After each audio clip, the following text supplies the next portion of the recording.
नमस्कार, India voice देख रहे हैं आप। आपके साथ मैं हूं बबीता। इस वक्त की बड़ी खबर पटना से आ रही है, जहां पर सीएम नीतीश कुमार ने राज्यपाल से मिलने का समय मांगा है। तो आज बैठक भी होने वाली है और साथ ही सीएम नीतीश कुमार ने राज्यपाल से मिलने का समय मांगा है। तो 1 बजे सीएम नीतीश राज्यपाल से मिल सकते हैं। तो महागठबंधन के सभी विधायक जा सकते हैं तो सीएम नीतीश के साथ। तो अटकलों का बाजार भी गर्मा गया है। तो वही खबर है कि महागठबंधन के सभी विधायक सीएम नीतीश के साथ जा सकते हैं। तो 1 बजे सीएम नीतीश राज्यपाल से मिलेंगे। तो राज्यपाल से मिलने के लिए सीएम नीतीश कुमार ने समय मांगा है और आज जेडीयू की बैठक भी होने वाली है, कांग्रेस की बैठक भी है और आरजेडी की बैठक भी आज ही है। तो सीएम नीतीश कुमार ने राज्यपाल से मिलने का समय भी मांगा है। तो महागठबंधन के सभी विधायक उनके साथ शामिल होंगे इस बैठक में। तो 1 बजे सीएम नीतीश कुमार राज्यपाल से मिल सकते हैं। तो महागठबंधन के सभी विधायक भी सीएम नीतीश के साथ जा सकते हैं।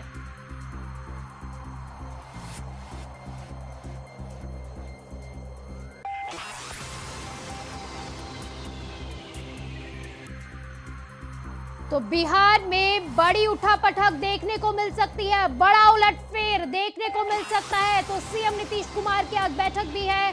तो सभी विधायकों और सांसदों को इन बैठक में बुलाया गया है और साथ ही अब नीतीश कुमार राज्यपाल से भी मिल सकते हैं। तो उन्होंने राज्यपाल से मिलने का समय मांगा है। 1 बजे सीएम नीतीश कुमार राज्यपाल से मिल सकते हैं। तो महागठबंधन के सभी विधायक भी सीएम नीतीश के साथ जा सकते हैं।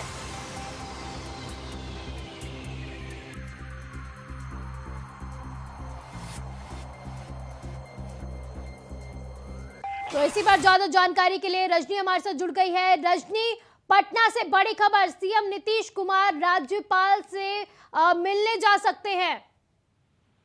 बिल्कुल, देखिए एक बार फिर से बिहार में 2015 की पुनरावृत्ति होगी और चाचा भतीजा की सरकार एक बार फिर से आएगी। अब ये आकलन लगाया जा रहा है, 1 बजे का समय मांगा है मुख्यमंत्री नीतीश कुमार ने। और इधर आरजेडी की जो बैठक चल रही थी वो बैठक खत्म हो गई है। उस बैठक में जितने आरजेडी और लेफ्ट के जो विधायक थे या फिर क्या कांग्रेस के विधायक थे, उन्होंने अपना समर्थन पत्र तेजस्वी यादव को सौंप दिया। और ये भी खबर आ रही है कि तेजस्वी यादव ने मुख्यमंत्री नीतीश कुमार से बात करी है और मुख्यमंत्री के पद पे नीतीश कुमार ही बने रहेंगे, लेकिन जो गृह विभाग है और स्पीकर का पद है उसकी मांग की है आरजेडी ने। तो अब ये बिल्कुल अंदर खाने से ये खबर आ रही है कि विभागों को बंटवारे को लेकर भी अब बातचीत होने लगी है। यानी कहीं ना कहीं ये बात तय है कि महागठबंधन का पार्ट होने जा रहे हैं मुख्यमंत्री नीतीश कुमार। बस एक फॉर्मल इंफॉर्मेशन की बाकी बची रह गई है, क्योंकि इधर दूसरी तरफ बीजेपी के उप मुख्यमंत्री तारकिशोर प्रसाद के घर पे भी लगातार बैठकें चल रही हैं। और ये भी खबर है कि 16 मंत्री जो अभी फिलहाल एनडीए के 16 मंत्री बिहार सरकार में है, वो त्याग पत्र दे सकते हैं, इस्तीफा देंगे, लेकिन वो इंतजार कर रहे हैं कि मुख्यमंत्री नीतीश कुमार का क्या कुछ फैसला होगा, क्योंकि जेडीयू की बैठक अभी खत्म नहीं हुई है। और जेडीयू की जो बैठक चल रही है उसके बाद उनके ऐलान के बाद ही ये स्पष्ट करेगा बीजेपी इस बात का ऐलान करेगा कि हमने धोखा नहीं दिया नीतीश कुमार की तरफ से, यानी जेडीयू की तरफ से धोखा मिला, और उसके बाद वो इस्तीफा पत्र सौंपेंगे। और खबर ये भी है कि राजभवन में भी पूरी तैयारियां कर ली गई है, वहाँ की सुरक्षा व्यवस्था लगातार बढ़ा दी गई है। जैसे कि आप विजुअल्स में देख रहे होंगे, लगातार सुरक्षा व्यवस्था मुख्यमंत्री आवास और राजभवन की भी बढ़ा दी गई है। तो अब मुख्यमंत्री अपनी बैठक के बाद 1 से 2 का वक्त मांगा गया है। मुख्यमंत्री नीतीश कुमार जाएंगे राज्यपाल से मिलने। उसके पहले ये खबर आ रही है कि तेजस्वी यादव समर्थन पत्र लेकर मुख्यमंत्री के पास आएंगे और उसके बाद चाचा भतीजे की सरकार बनने के लिए पहले मुख्यमंत्री को इस्तीफा देना होगा, जिसके लिए वो राजभवन जाएंगे। राजभवन से उन्हें वक्त मिल गया है। अब इंतजार इस बात का है कि ये जो मीटिंग हो रही है जेडीयू की, उसके बाद क्या कुछ निकलकर सामने आ रहा है। हालांकि बता दूं कि जेडीयू की ये बैठक शुरू होने के पहले जो जेडीयू के मंत्री और विधायक थे, उन्होंने बड़े ही साफ तौर पे कहा कि हमने हमारे जो मुखिया है यानी मुख्यमंत्री नीतीश कुमार की अवहेलना हुई है और उसे हम बर्दाश्त नहीं करेंगे। यानी कहीं ना कहीं संकेत वो भी देकर गए हैं कि इस अब कोई गुंजाइश नहीं बचती है एनडीए के बचने में, यानी एनडीए में टूट होनी आज तय है। और अब ये इंतजार इस बात का है कि इसका ऐलान कब होगा। सभी विधायकों ने अपने साइन कर अपना जो समर्थन पत्र है लेफ्ट का, बताते चलो कि महागठबंधन का, वो सौंप चुके हैं। तो बस अब औपचारिक ऐलान मुख्यमंत्री नीतीश कुमार की ओर से होना है कि वाकई महागठबंधन के पार्ट होंगे वो या फिर एनडीए के साथ रहेंगे। क्योंकि रजनी, कल से ही खबरें आई थी कि कांग्रेस के नेतृत्व से भी उनकी बात हुई है और आज राज्यपाल से वो मिलने जा रहे हैं, तो वहीं अटकलों का बाजार भी गर्मा गया था कि महागठबंधन में, इस गठबंधन में एनडीए की सरकार में टूट हो सकती है। तो क्या कहा जाए, मोहर लग चुकी है इस बात पर? बिल्कुल, आखिरी तौर पे अगर बात करें तो पूरी तरह से इस टूट की अब तक जो परिपाटी दिख रही है और जो परिप्रेक्ष्य दिख रही है, उससे ये आकलन करना अब कोई दूर की बात नहीं है कि इस महागठबंधन में नीतीश कुमार शामिल नहीं होंगे, क्योंकि जिस तरह के बॉडी लैंग्वेज दिख रहे हैं या फिर जिस तरह की महागठबंधन की बैठक हुई और उसके बाद उनके जो विधायक हैं उनके बॉडी लैंग्वेज दिख रहे हैं, तो अब ये कहना मुश्किल नहीं है कि महागठबंधन में वाकई नीतीश कुमार शामिल होने जा रहे हैं। सिर्फ औपचारिक ऐलान बाकी है कि मुख्यमंत्री एनडीए का साथ छोड़ रहे हैं। और एक और बात बता दूं कि सूत्रों के हवाले से ये भी खबर आई है कि लालू परिवार से बीजेपी के आला नेता जो है, शीर्ष के नेता है, उन्होंने बात करी है और उन्होंने ये भी जानकारी दी है कि नीतीश कुमार धोखेबाज है। वो किस तरह से उन्होंने धोखा दिया है 2015 में, जिस तरह से ये कैसे आरजेडी और कांग्रेस के साथ, और उसके बाद फिर से धोखा देकर एनडीए के पार्ट हुए थे और एक बार फिर से उसी कहानी को दोहरा रहे हैं। तो अब ये समझना महागठबंधन के लिए बाकी है कि क्या वो नीतीश कुमार को एक्सेप्ट करते हैं। हालांकि इस बात के लिए भी लगातार मुख्यमंत्री की पार्टी की तरफ से ये दबाव बनाई जा रही थी कि मुख्यमंत्री का चेहरा नीतीश कुमार ही होंगे, लेकिन तेजस्वी यादव के मामा रघुनाथ सिंह ने ये भी कह दिया कि मुख्यमंत्री का चेहरा तो तेजस्वी यादव है, प्रधानमंत्री 2024 के प्रधानमंत्री का चेहरा मुख्यमंत्री नीतीश कुमार हो सकते हैं। चलिए रजनी, आप हमारे साथ बने रहिए, मैं दोबारा आपके पास लौटूंगी।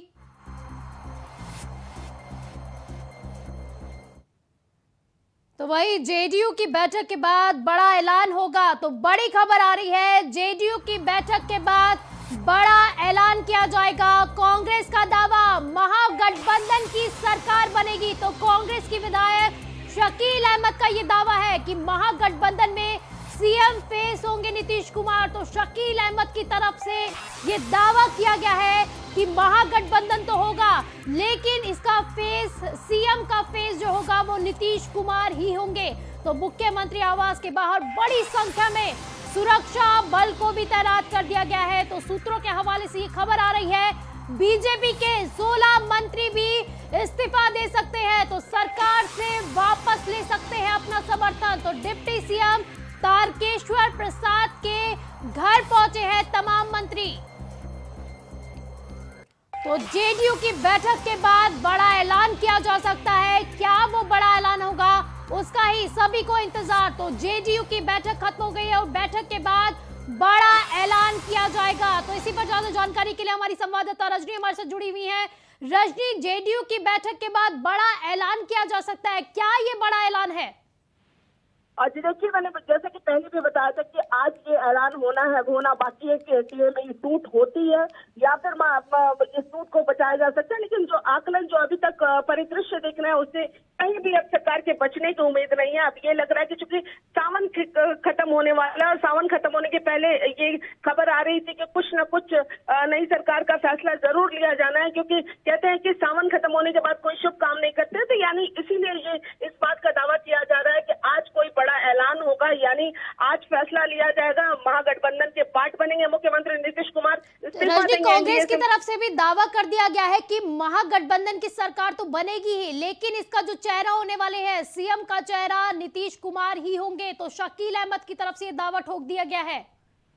बिल्कुल, पहले देखिए माहगठबंधन में जो टूट हुई थी वो इसी बात पे हुई थी कि मुख्यमंत्री का चेहरा मुख्यमंत्री नीतीश कुमार होना चाहते थे, लेकिन आज आरजेडी चूंकि बड़ी संख्या बल थी और आरजेडी का दावा था कि हमारा मुख्यमंत्री का चेहरा तेजस्वी यादव होंगे। लेकिन अभी जो बातें खुलकर सामने आई हैं उसमें सूत्र हमारे ये भी बता रहे हैं कि तेजस्वी यादव ने इस बात पे भी कॉम्प्रोमाइज कर लिया है कि मुख्यमंत्री का चेहरा नीतीश कुमार ही होंगे, लेकिन उसके बदले में तेजस्वी यादव ने मुख्यमंत्री से ये मांगा है कि जो गृह विभाग है, जो कि शुरू से जब से सरकार बनी है मुख्यमंत्री के पास ही रहती है, तो गृह विभाग सौंप दिया जाए आरजेडी के खेमे में। यानी अगर डिप्टी सीएम होते तेजस्वी यादव तो उन्हें सौंप दिया जाए और साथ ही साथ विधानसभा के स्पीकर का जो पद है वो भी आरजेडी को दे दिया जाए। जी, बीजेपी के 16 मंत्री भी इस्तीफा देने की ऐसी बातें सामने आ रही है कि वो इस्तीफा दे सकते हैं। बीजेपी के लिए कितना चुनौतीपूर्ण होगा अब ये रास्ता?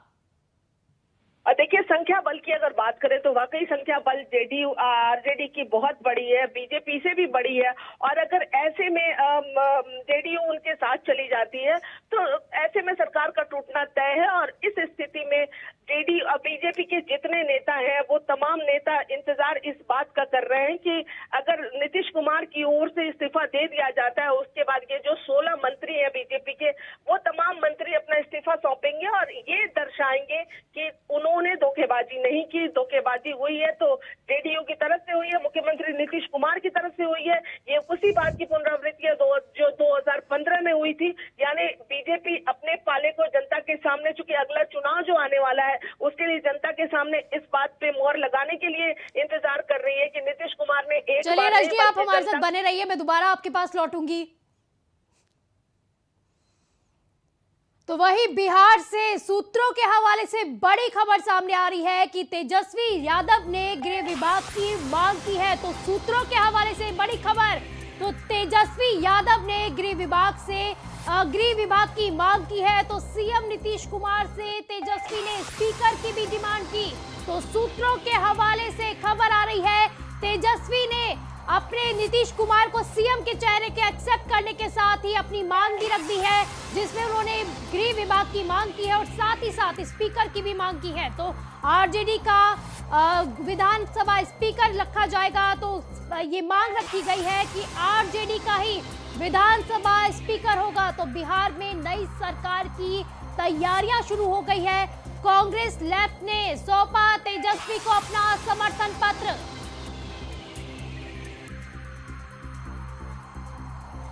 तो इसी पर ज्यादा जानकारी के लिए रजनी हमारे साथ बनी हुई है। रजनी, तेजस्वी यादव ने अपनी मांग रख दी है, अभी आप ही खुद बता रही थी कि उन्होंने एक्सेप्ट कर लिया है उनको सीएम के चेहरे के रूप में, लेकिन मांग भी रख दी गई है। बिल्कुल, देखिए, मुख्यमंत्री के चेहरे की मांग इसलिए रखी गई है क्योंकि मुख्यमंत्री का चेहरा शुरू से जेडीयू का दावा था कि बिहार में अगर मुख्यमंत्री का चेहरा है तो वो सिर्फ मुख्यमंत्री नीतीश कुमार का है। और यही इसी मांग के चलते, इसी मांग को लेकर पहले भी महागठबंधन में टूट हुई थी, क्योंकि बड़ी संख्या बल के आधार पर आरजेडी की ये मांग थी कि मुख्यमंत्री का चेहरा तेजस्वी यादव हो, लेकिन इसे ये स्वीकार नहीं था जेडीयू को और ये बड़ी टूट हुई थी। तो एक बार फिर से ये मांग पहले भी रखी, इस बार फिर से रखी गई, जिसे सूत्र हमारे ये बता रहे हैं कि उसे आरजेडी की तरफ से स्वीकार कर लिया गया। लेकिन उसके बदले में आरजेडी ने गृह विभाग की मांग की है। ये बताते चलो कि जब से 2005 से मुख्यमंत्री नीतीश कुमार हुए हैं, तब से 2005 से 2022 तक गृह विभाग नीतीश कुमार के पास रही है। यानी एक बड़ा बलिदान मांगा है। मुख्यमंत्री का चेहरा जरूर दे रहे हैं, लेकिन उसके बिल्कुल रजनी, ये कहा जाए कि सीएम का चेहरा तो उन्हें बना दिया गया है, लेकिन जो मेन विभाग है वो अपने पास ले रहे हैं तेजस्वी यादव। बताते चलो कि 2005 से लेकर 2022 तक लगातार मुख्यमंत्री के पास वो पद रहा है, गृह विभाग मुख्यमंत्री के पास रहा है। और ये सिर्फ अभी की बात नहीं बता रहे, पहले भी बिहार में जब भी मुख्यमंत्री जो हुआ करते थे गृह विभाग उन्हीं के पास रहा करते थे। तो इस तरह से ये जो मांग रखी तेजस्वी ने, कहीं ना कहीं वो कॉम्प्रोमाइज करे, क्योंकि संख्या बल के आधार पर अगर देखा जाए तो जेडीयू और आरजेडी अगर मिल जाती है तो इससे बड़ा संख्या बल और कोई नहीं होगा। और यही वजह है कि ये कॉम्प्रोमाइज करने को तेजस्वी यादव भी तैयार है। लेकिन इसके बदले में ना सिर्फ वो वित्त विभाग मांग रहे हैं, बल्कि इसके बदले स्पीकर भी मांग रहे हैं। क्योंकि जो बीते दिनों के जो अगर कांड की बात करें तो पिछले 2 सालों में जिस तरह के हादसे हुए विधानसभा के अंदर और स्पीकर का जो अहमियत रहा है, स्पीकर ने जिस तरह से सोपॉज लिया है, उसे देखते हुए आरजेडी ने एक बार फिर से अपना दिमाग लगाया है और आरजेडी ने स्पीकर पद खुद के लिए मांगा है। क्योंकि आरजेडी का ये मांगना है कि स्पीकर पद अगर उनके पास है तो फिर बाद में अपनी संख्या बल के आधार पे वो किसी और तरह का दावा कर सकते हैं। क्योंकि कई बार ऐसा होता है कि अगर स्पीकर पद उनके पास नहीं है तो उनके मन मुताबिक उनकी बातों को नहीं माना जाता है। ये आरोप है आरजेडी का और यही वजह है कि आरजेडी ने स्पीकर पद की भी मांग की है। चलिए, बहुत बहुत शुक्रिया रजनी आपका इन तमाम जानकारी के लिए।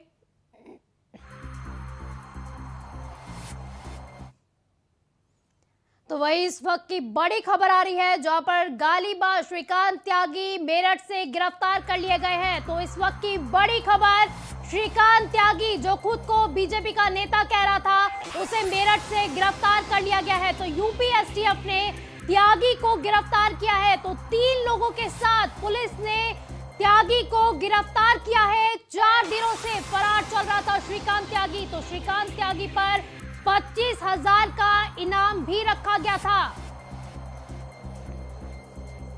तो यूपी एसटीएफ को 4 दिन बाद बड़ी कामयाबी मिल गई है। तो यूपी पुलिस ने मेरठ से श्रीकांत त्यागी को गिरफ्तार कर लिया है। इसी के साथ ही श्रीकांत त्यागी के 3 और लोगों को गिरफ्तार किया गया है। तो 4 दिनों से लगातार श्रीकांत त्यागी की छापेमारी चल रही थी, उनको ढूंढा जा रहा था, लेकिन पुलिस के हाथ लगातार खाली जा रहे थे। लेकिन इस बार पुलिस को बड़ी कामयाबी मिल गई है। आज का दिन यूपी पुलिस के लिए सबसे बड़ा दिन होने वाला है। तो श्रीकांत त्यागी को उन्होंने गिरफ्तार कर लिया है। तो 4 दिन से फरार चल रहा था श्रीकांत त्यागी और 25,000 का इनाम तक उस पर घोषित कर दिया गया था।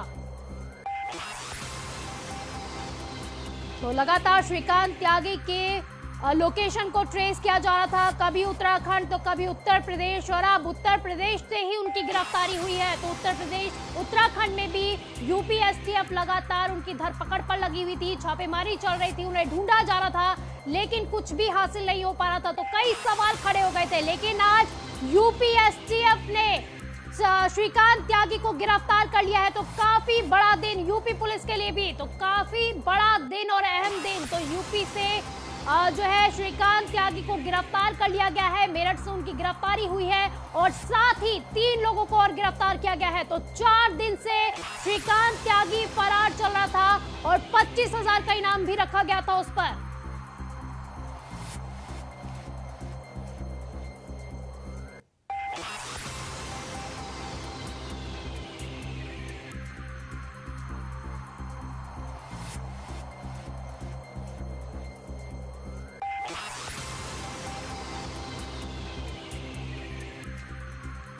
तो श्रीकांत त्यागी को आखिरकार गिरफ्तार कर लिया गया है। तो अब पूछताछ की जाएगी श्रीकांत त्यागी से और अब कुछ ही देर में UP STF, UP police press conference भी करने वाली है। तो क्या कुछ इस प्रेस कॉन्फ्रेंस में होगा, क्या कुछ खुलासे होने वाले हैं, ये तो अब आने वाला वक्त ही बताएगा। तो प्रेस कॉन्फ्रेंस को भी सभी का इंतजार है।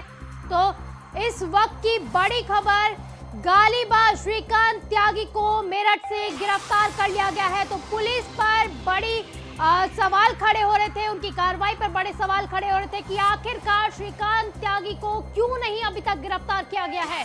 तो आज मेरठ से उनकी गिरफ्तारी हो चुकी है।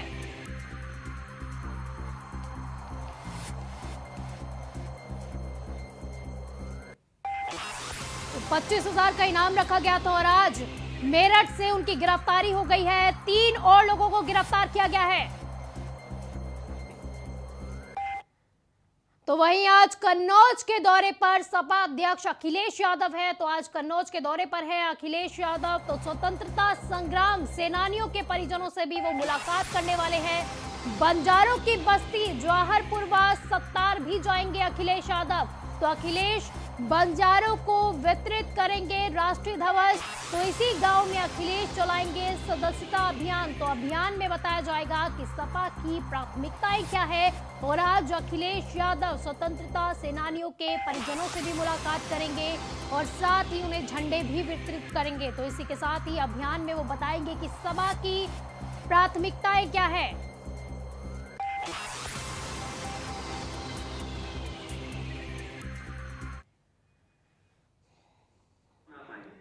इसीलिए दूध, दही, घी पर उन्होंने टैक्स लगा दिया है, जीएसटी लगा दिया है। और न केवल कृष्ण भक्तों पर बल्कि हमारी बहनें भी सोचें, क्योंकि जन्माष्टमी में बहुत सारा दूध के काम होता है, बनते हैं पकवान, मिठाई, उस पर भी टैक्स लगा दिया बीजेपी। ये पहली भी।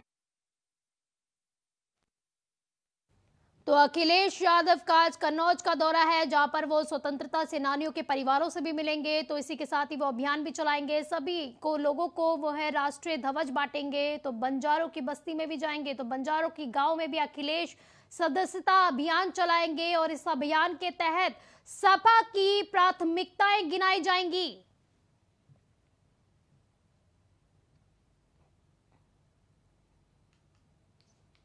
तो आज कन्नौज के दौरे पर रहेंगे अखिलेश यादव।